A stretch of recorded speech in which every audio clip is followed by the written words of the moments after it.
গোপাল, ও গোপাল, একটু বাইরে এসো না। কে? আরে আমি রাজজ্যোতিষী। তোমার সাথে একটা খুব জরুরি প্রয়োজন আছে। আজ দুদিন ধরে কিছু খাইনি মহারাজ, কিছু সাহায্য করুন। এটা কি করে সম্ভব গোপাল? তুমি তো কম রোজগার করনি, কোথায় গেল সেই সব অর্থ? বিশ্বাস করুন মহারাজ, কিভাবে যেন সব অর্থ আমার কাছ থেকে চলে গেল। ও গোপালকে এই অবস্থায় যে দেখবো সেটা ভাবতেও পারিনি। ইস, আমার কতদিনের মনোবাসনা আজ পূর্ণ হচ্ছে। বাবারি, ভাবা যায়? তোমার অর্থ তুমি বাজে খরচ করেছো, আর কি করবে? আমি চাইছি না মহারাজ, কিন্তু তবুও খরচ হয়ে যাচ্ছে। এটা কি সম্ভব গোপাল? তুমি চাইছো না অথচ তোমার জমানো অর্থ তোমার হাত দিয়ে খরচ হয়ে যাচ্ছে। এইরকম নির্ভেজাল গাল গল্প দেয়া কবে থেকে শিখলে গোপাল? ফাড়ামো বাদ দিয়ে এখন থেকে ফাজলামো শিখেছো? বাবা বাবা বাবা! গোপাল কোনো বিপদের মধ্যে পড়েছে, নইলে গোপাল তো মিতব্যয়ী, কোনো বাজে খরচ করে না। মহারাজ, আমি আপনাকে গোপালের পেছনে আর কোনো অর্থ ব্যয় করতে করজোরে নিষেধ করছি। আমারও তাই মত। মহারাজ, দয়া করে আপনি আর একটি মোহরও দেবেন না। আমারও তাই মত। গোপালকে আর কোনো অর্থ দেওয়া মানে ফসে ঘি ঢালা। কি হে বিজ্ঞানী, তোমার কি মত? আমার একটাই কথা বলার আছে মহারাজ, গোপাল তো মিতব্যয়ী, ও কোনো বাজে খরচ করে না। তাহলে আজ গোপালের এই অবস্থা কেন? গোপালের জীবনে কি এমন ঘটনা ঘটলো যাতে গোপাল এই অবস্থায় নেমে এলো? মতিভ্রম বলে একটা কথা আছে, জানো তো বিজ্ঞানী? দূর করে দিন মহারাজ, দূর করে দিন। যাও গোপাল যাও, তুমি বরং বাড়ি যাও, আবার তোমার পুরনো ব্যবসা নিয়ে হাটে মাঠে বসো। আমি আর তোমাকে কোনো সাহায্য করতে পারবো না। যাও, আর দাঁড়িয়ে থেকো না। তাহলে আপনি আর সাহায্য করবেন না? না গোপাল, আমার সব সভাসদেরাই তোমাকে সাহায্য করার বিরুদ্ধে। আমি তাদের বিরুদ্ধে গিয়ে তোমাকে তো সাহায্য করতে পারবো না। আপদ গেল। দিদি দিদি গো, এইটুকু নাও, কিছুদিন চালাও, এর মধ্যে দেখবে গোপাল দাদা ঠিক দাঁড়িয়ে যাবে। এই মোহর কটা রাখো, কাজে দেবে। কোথা থেকে কি হলো? কিচ্ছু বুঝতে পারছি না পুটির মা। একটা মানুষ রাতারাতি এইরকম ভাবে বদলে যায়। দিদা, আমি বলছি দেখো, গোপাল দাদু আবার ঠিক আগের মতো হয়ে যাবে। গোপাল দাদুকে দেখে আমাদের খুব কষ্ট হচ্ছে দিদা। সেই দিন দেখি ঢিল মেরে গাছ থেকে আম পেড়ে খাচ্ছে, আমাদের দিকে চোখ পড়তেই বলে খুব খিদে পেয়েছে তাই খাচ্ছি। ইস, এই দিনটাও দেখতে হচ্ছে আমায়। দিদি, গোপাল দাদা এখন কোথায়? রাজসভায় গেছে, দেখা যাক মহারাজ কিছু সাহায্য করতে পারেন কিনা।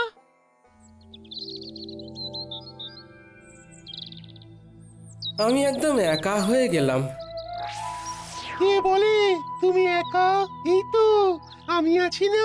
দুঃখ দুঃখ থাকতে তোমার কিসের ভয়? তাই তো, তুমি থাকতে আমার আর ভয় কি? নাও, আর কোথায় টেনে নামাবে নামাও। এই তো সব সময় মিথ্যে বলছো। আমি শুধু তোমাকে টেনে নামাচ্ছি, হ্যাঁ, কাজের খবর দিচ্ছি না। ওই তো কাজের খবর আসছে, ওই বটা আর ঘটা তোমাকে কাজ দেবে। কি গোপাল, তুই আমার নাম ধরে ডাকছিস?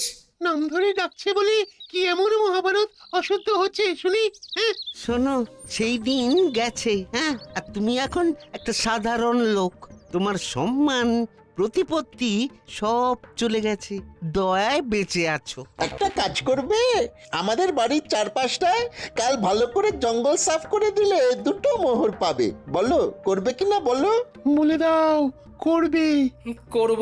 তাহলে কাল সকালে ভোর ভোর চলে এসো, খাবার নিয়ে আসবে, খোরাকি দিতে পারবো না। কি গোপাল, ঠিক আছে তো? এই কাজটা ভালো করে করলে তোমাকে আবার একটা কাজ দেব, ঠিক আছে?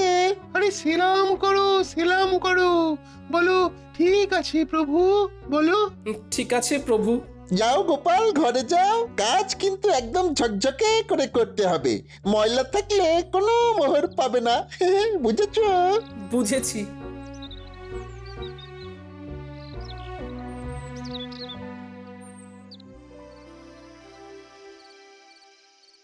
মহারাজ এ কি শুনছি? কি শুনলে তুমি যে এত উত্তেজিত হয়ে আমার কাছে এলে? দাসের মুখে শুনলাম গোপাল নাকি আপনার কাছে এসেছিল সাহায্যের জন্য। হ্যাঁ এসেছিল, আমি সাহায্য করিনি, কারণ আমার সভাসদেরা সবাই গোপালকে সাহায্য দেবার বিপক্ষে ছিল। গোপালের এই ভাগ্য বিপর্যয়ে আপনি ওর পাশে দাঁড়ালেন না মহারাজ, অথচ আপনার যখন বিপদ ঘটেছে তখন গোপাল সবটুকু দিয়ে আপনাকে সাহায্য করেছে। ও তার জন্য বেতন পেয়েছে, আর বেতনের বিনিময়ে ও কাজ করেছে। বাহ, খুব ভালো বলেছেন মহারাজ, খুব ভালো। আমি ঈশ্বরের কাছে প্রার্থনা করব যে আর কোনোভাবেই যেন গোপালের সাহায্য আপনার না লাগে। এতদিনে একটা ঠিকঠাক কাজ হয়েছে। ওহ, তোমার তুলনা নেই রাজ্যতীষী, তোমার তুলনা নেই। জ্যোতিষ মতে গোপালের এখন 7.5 চলছে, মানে কায়দা করে ওর জীবনে দুঃখটাকে এনে দিতে হবে। এ এখন লম্বা চলবে, লম্বা চলবে। কৃষ্ণনগরে গোপালের সম্মান নষ্ট হবে। কতজন কত চেষ্টা করেছে, কিন্তু তুমি যা করেছো তা আমি কোনো দিনও ভুলবো না। এবার আপনি আমাকে দেখবেন, আমি আপনাকে দেখেছি। গোপালকে চিরকালের মতো সরিয়ে দিয়েছি। এবার মহারাজ একা হয়ে গেছে, তখন গোপাল ছিল, এখন গোপাল নেই। এখন দুহাতে লুটে পুটে খাবো, কেউ বলার নেই। চলো বাজারে যাই, মোহর দ্বিগুণ করে আসি। বাজারে এত রাতে? আরে রাতের বাজারই তো আসল বাজার। চলো একটা মোহর নিয়ে চলো। বাজারে আবার এসব হয় নাকি? আরে বাজারে একটা জায়গা আছে, সেখানে একটা কল আছে। একটা মোহর দিলে তোমার ভাগ্যে যদি থাকে তাহলে ওই একটা মোহর থেকে 500 মোহর হাতে চলে আসবে। এই একটা কল, নাম হলো গেড়া কল। সত্যি বলছো? আমি তোমাকে কেন মিথ্যে বলবো বলো? হ্যাঁ, কিন্তু আমার কাছে তো কিছু নেই গো দুঃখু। চলো চলো হেসেলে চলো। তোমার গিন্নি কয়েকটা মোহর পেয়েছে, ওই পুটির মা দিয়ে গেছে। তোমার গিন্নি এখন নেই, এই সুযোগ। চলো মোহরগুলো নিয়ে নাও, তোমাকে ধনী মানুষ হতে হবে। বলছো? তাহলে চলো। কোথায় রেখেছে? কুলুঙ্গিতে একটা ঘটির মধ্যে রাখা আছে।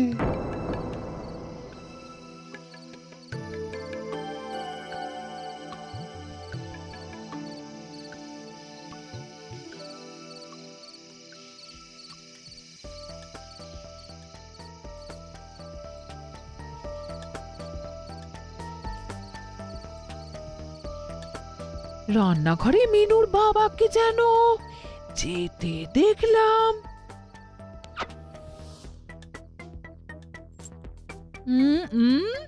দেখি তো এখন রান্নাঘরে গিয়ে কি করছে, দেখি দেখি। হ্যাঁ,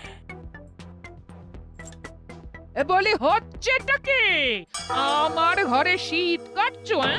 আমি যেটা বলছি সেইটা বলো। তুমি না আমার অর্ধাঙ্গিনী, তুমি তো আমার অর্ধেকটা। তুমি না আমার অর্ধাঙ্গিনী, তুমি তো অর্ধেকটা গো। এই থামো থামো, আমি কোথায় খাবার জোগাড় করতে হিমশিম খাচ্ছি আর তুমি আমার সঞ্চয় শীত কাটছো? শোনো, আমি হলাম গিয়ে তোমার গিন্নি, আমাকে ভুজুং ভাজুং দেওয়া অত সহজ নয়। দেখি দেখি এই গিন্নি, এইভাবে কেউ পরনের কাপড় নিয়ে টানাটানি করে? আমি তো বিকচ্ছ হয়ে যাব, আমার কাছা খুলে যাবে গিন্নি। আমার চোখকে ফাঁকি দেওয়া? ওরে বাবা, কি দজ্জাল গিন্নি গো তোমার। হ্যাঁ, ট্যাঙ্ক থেকে ঠিক বার করে নিল। দুঃখু, আমি কি বলেছিলাম? এখান থেকে চলো এখন। হ্যাঁ হ্যাঁ হ্যাঁ, চলো চলো, আমার এই সব একদম ভালো লাগে না। চলো চলো বাইরে চলো। বলি কোথায় যাওয়া হচ্ছে শুনি? বলো যেদিকে দু চোখ যায়। যেদিকে দু চোখ যায়? চলো, ছোট ছোট ছোট ছোট। এই এই এই শোনো শোনো বলছি। যা, এই চলে গেল। হায় হায় হায়, এ আমার কি সর্বনাশ হলো। কি হলো গোপাল বউ? গোপাল এরকম ঊর্ধ্বশ্বাসে ছুটে কোথায় গেল? আমার কপাল পুড়েছে, কি যে হলো বুঝতে পারছি না। ভালো মানুষটা যে এরকম কিভাবে বিগড়ে যাবে সেটা ভাবতে পারিনি। দেখো গোপাল বউ, দুঃখ করো না, আমরা সবাই আছি সাথে, জড়িয়ে আছি হাতে হাতে। গোপাল আবার তুলবে মাথা, যেন বৃথা হবে না আমার কথা। এই নাও গোপাল বউ, এই মুহূর্তে গোপালের কোনো কাজ নেই, তোমাদের চলবে কি করে? আমি আর বিজ্ঞানী মিলে দিলাম কিছু অর্থ, আমাদের প্রার্থনা হবে না কো ব্যর্থ। ও দুঃখু, আছো তো? আছি মানে একেবারে লেপ্টে আছি। তোমার ঘর থেকে এ জন্মে আর নামবো না। ওই যে মোহর দ্বিগুণ হওয়ার কলটার কথা বলেছিলে, সেখানে কি করে যাব? হাত তো একদম খালি। একটা জায়গা আছে, চলো সেখানে যাই। তোমার একটা কিছু তো ব্যবস্থা করতে হবে, নইলে খরচা করবে কি করে? চলো চলো চলো, সোজা চলো, একদম নাক বরাবর।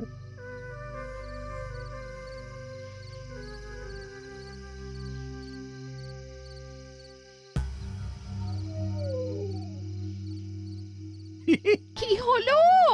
তখন থেকে দেখছি নিজে নিজে ফিক ফিক করে হাসছো। কি হয়েছে, কি হয়েছে? এতদিনে শিখে ছিঁড়েছে। গোপাল বিদায় হয়েছে চিরতরে। এই গোপাল চিরতরে বিদায়? কি করে, কি করে? কালো জাদু জানো? জাদু? জাদু আবার সাদা কালো হয় নাকি? কথাটা আবার পাঁচকান করো না। একটা পাতি লেবুর মধ্যে মন্ত্র পড়ে দুঃখকে জাদুর সাহায্যে ঢুকিয়ে রেখেছিল আমাদের রাজ্যতীষী। তারপর তারপর তারপর সেই দিন রাতে আমি আর রাজ্যতীষী ওই লেবুটাকে নিয়ে গেলাম বটা ঘটার কাছে। ঘটার বটা, এই লেবুটা গোপালের বাড়ির দোরগোড়ায় রেখে দাও। গোপালের পায়ের চাপে যেই লেবুটা ফাটবে, অমনি ওই লেবু থেকে দুঃখ গিয়ে গোপালের ঘাড়ে চাপবে। ব্যাস, গোপাল দুঃখের কোপে পড়ে সবকিছু হারাবে। 1 মাসের মধ্যে গোপাল একেবারে পথের ভিখারি হয়ে যাবে। এসব সত্যি ঘটবে তো, না আগের মতো সব ভুলভাল হবে? আমার কালো জাদুবিদ্যাকে অবিশ্বাস করো না, কাজটা করেই দেখো না, মজা পাবে। রাজকর্মচারী যদি হতে চাস তাহলে আমরা যেভাবে বলছি সেইভাবে কাজ কর। ঠিক আছে, দিন। এবার চলো, আজ রাতের মধ্যেই এটা করতে হবে। খুব ভালো সময়, আজকের পরে আবার 6 মাস পরে এই তিথি আসবে, সুতরাং বুঝতেই পারছো। পারছি। তাহলে এক্ষুনি চল, আমাদের চোখের সামনেই ঘটনাটা ঘটুক। চলুন তাহলে। তারপর হ্যাঁ, তারপর সেই অমাবস্যার রাতে আমরা 4 জন গোপালের বাড়ির কাছে এসে দাঁড়ালাম। ঠিক ঠিক এই জায়গাটাতেই লেবুটা রাখো। হ্যাঁ, এখানে এখানে। সেটা না হয় রাখলাম। গোপাল দাদা না এলে তো হবে না। আরে আমরা এসেছি কি করতে? ওকে ডেকে বাইরে বার করব, তোমরা দেখে যাও খালি খেলাটা। তোরা তোদের কাজটা কর, নে নে রেখে আয়। রেখে এসে লুকিয়ে পড়ো। মন্ত্রীমশাই আপনিও লুকিয়ে পড়ুন। আর হ্যাঁ বটা, লম্ফটা আমার হাতে দিয়ে যা। এইখানে লেবুটা রাখলাম। গোপাল, ও গোপাল, একটু বাইরে এসো না। কে? আরে আমি রাজ্যতীষী। তোমার সাথে একটা খুব জরুরি প্রয়োজন আছে, একবার বাইরে এসো না গোপাল। ও বাবা, এত রাতে রাজ্যতীষী? আসছি।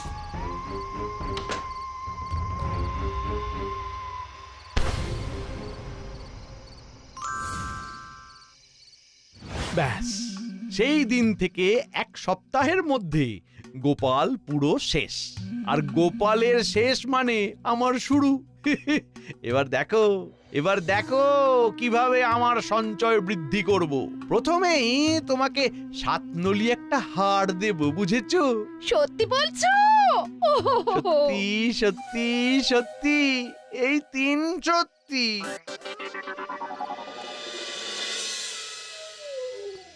ওই দেখো গোপাল, একটা পাথর পড়ে আছে, দেখতে পাচ্ছো? অন্ধকারে কিছু দেখতে পাচ্ছি না, তুমি আমাকে নিয়ে চলো। এই যে এই পাথরটা, এই পাথরটাকে ঠেলো ঠেলো ঠেলো। এগুলো কি? গর্তের মধ্যে এগুলো কি? এগুলো সব তোমার। নতুন করে খরচা করতে শুরু করো। বস্তাটাকে তুলে নাও, নাও নাও, তুলে নাও। হ্যাঁ, তারপর রাতের বাজারে চলো।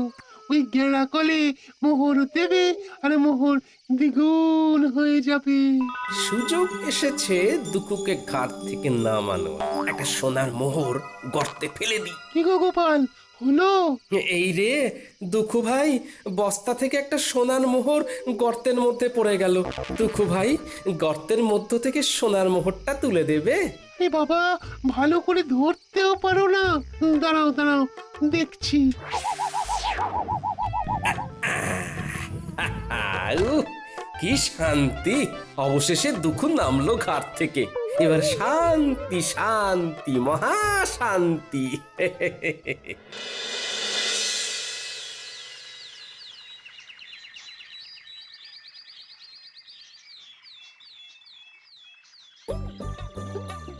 এই ঘটা ওই দেখ, গোপাল দাদা নাতি নাতনিদের নিয়ে বাজার করতে এসেছে।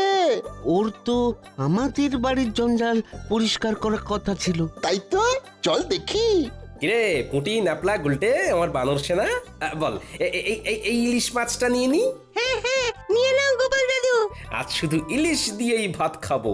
ইলিশের নানা পদ, ভাপা ইলিশ, সর্ষে ইলিশ, ইলিশের পাতুরি। কি গোপাল, তোমাকে না বলেছিলাম আজ আমাদের বাড়ির চারধারের জঙ্গলগুলো সাফ করে দিতে? শোনো বটা ঘটা, আমার ঘরের নালাটা জঞ্জালে জমে গিয়েছে। একটু ঝাঁটা কোদাল দিয়ে পরিষ্কার করে দিও কেমন? তোমাদের 3টে করে সোনার মোহর দেব। তাড়াতাড়ি এসো কিন্তু, নইলে অন্য কাউকে দিয়ে করিয়ে নেব।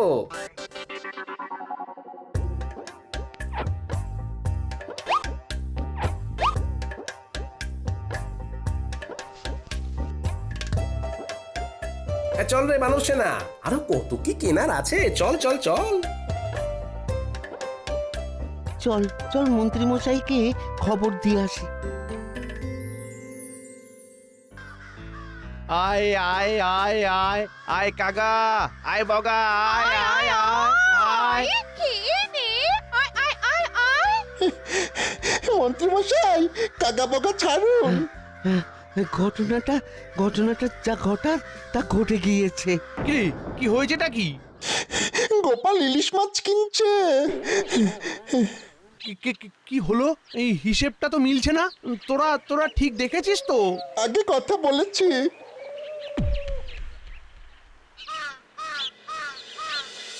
এই তো, আবার তোমাকে নিজের জায়গায় দেখতে পেয়ে খুব ভালো লাগছে। তা কি হয়েছিল গোপাল? বুদ্ধিতে এর কোনো ব্যাখ্যা নেই বিজ্ঞানী। একদিন রাতে রাজ্যোতিষীর গলার আওয়াজ শুনে ঘুম থেকে উঠে বাইরে বেরোতেই পায়ের নিচে একটা লেবু পড়ে গেল, আর সাথে সাথে আমার ঘাড়ে একটা ভারী কি যেন একটা এসে বসে পড়লো। তারপর আর কিচ্ছু জানি না, বুঝলে। এখন কেমন লাগছে ঘর? হালকা ফাঁকা, নাইকো ভার। আরে কাল রাতে ঘাট থেকে দুঃখুকে নামিয়ে দিলাম, ব্যাস। বিষয়টা একটু খুলে বলো তো গোপাল। বলছি।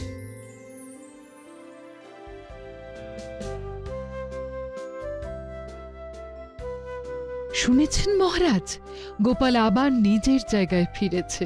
আমি গোপালের বাড়ি যাচ্ছি, আপনিও আসুন। দাঁড়াও দাঁড়াও দাঁড়াও, সকাল থেকে আমিও শুনছি। ব্যাপারটা কি জানতে হবে। চলো চলো, তোমার সাথে আমিও যাব। গোপালের কেনই বা ভাগ্য বিপর্যয় হলো, আর কি করেই বা সেখান থেকে সে বেরিয়ে এলো, এটা জানাটা খুব দরকার। চলুন।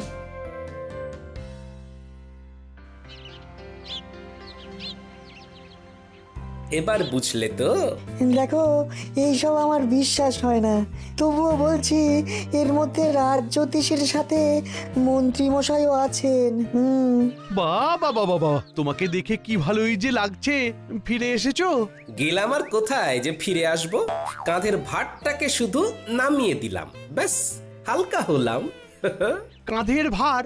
কাঁধে কিরকম ভার ছিল তোমার? কই গো গোপাল, তোমাকে দেখি। আমি কি বলেছিলাম?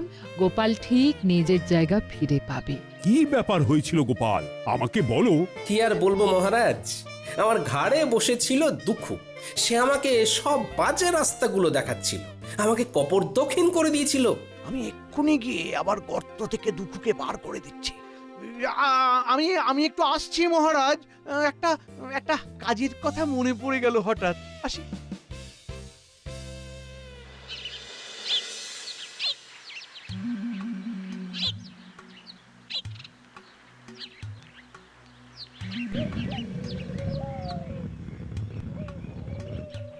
তুমি কে গো? আমি এই রাজ্যের মন্ত্রী দুঃখু, আমার ভাই। যাও যাও, আবার গিয়ে গোপালের ঘাড়ে চাপো, ওকে আবার সর্বশ্রান্ত করে দাও। তুমি ওকে এত উপকার করলে, ও তোমার ক্ষতি করলো দুঃখু। না, গোপালের কাছে আর যাব না, ও বড় ভয়ঙ্কর। তার চেয়ে তুমি বরং খুব ভালো। তুমি আমাকে মুক্ত করেছো, যে মুক্তি দেয় তাকে কি ছেড়ে যেতে হয়? হ্যাঁ, আজ থেকে আমি তোমার কাছে থাকবো। হ্যাঁ। বলো কি? না না না না দুঃখু, না না না